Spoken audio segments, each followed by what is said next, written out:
consists of information and can include a formula, pattern, compilation, program, device, method, technique, or process.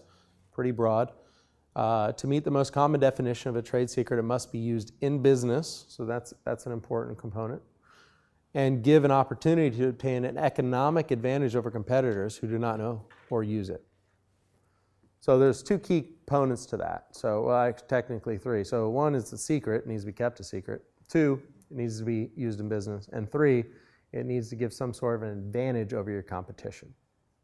And why is trade secrets important? Because if somebody tells somebody else, then it's not a secret anymore, right? So the issue becomes is you work for, I mean, you're in the military, obviously, right? So there's a ton of secrets within the military, right?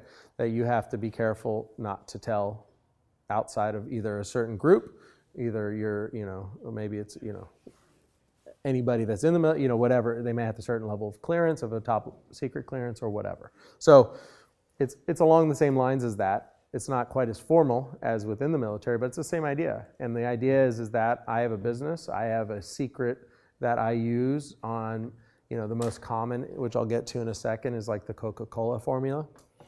So if Sam's Cola gets a hold of the Coca-Cola formula, it's going to be a disadvantage to Coca-Cola now because there won't be any difference between the two, right?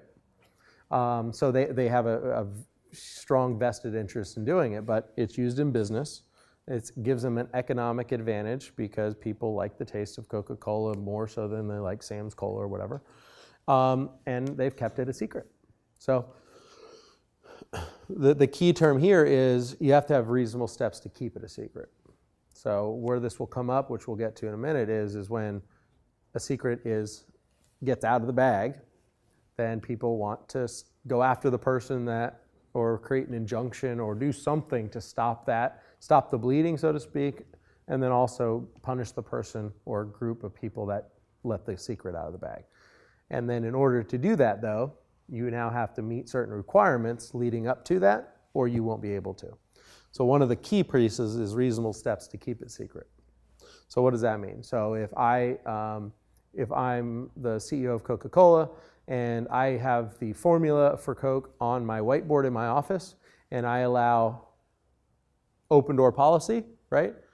And people can walk in and out and customers come in and out and vendors, and then it's clear that it's sitting on my whiteboard, right? So anybody can see it. Now, if somebody goes out and tells people, even though everyone knows it's a trade secret, I'm not going to be able to enforce that because I didn't keep it secret, right?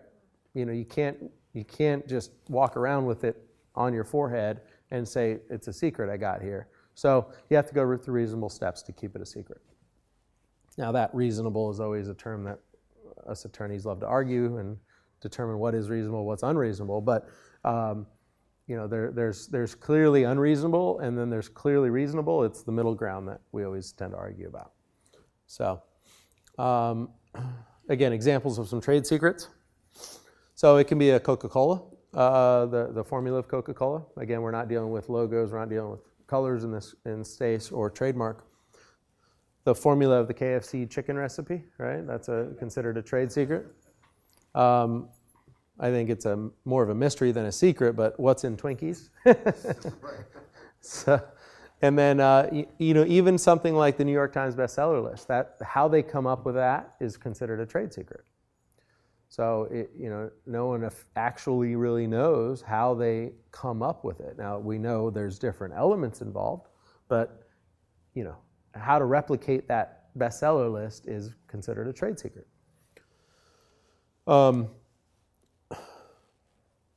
So again, we talked a little bit about it can be anything that gives a competitive advantage over your competition. Trade secrets have both state and federal law components to them. So most states have some form of trade secret protection. There's also a Federal Trade Secret Act as well. There's nothing to register because that would defeat the secret purpose, right?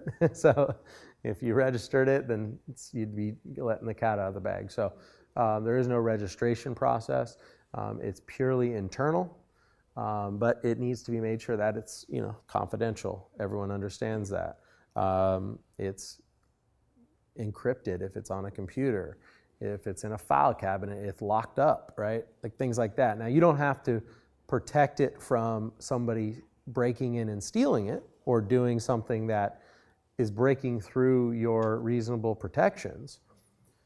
That'll still qualify you to be able to go after them. Now, certainly trade secrets are tough because once the cat's out of the bag, it's hard to put that back in.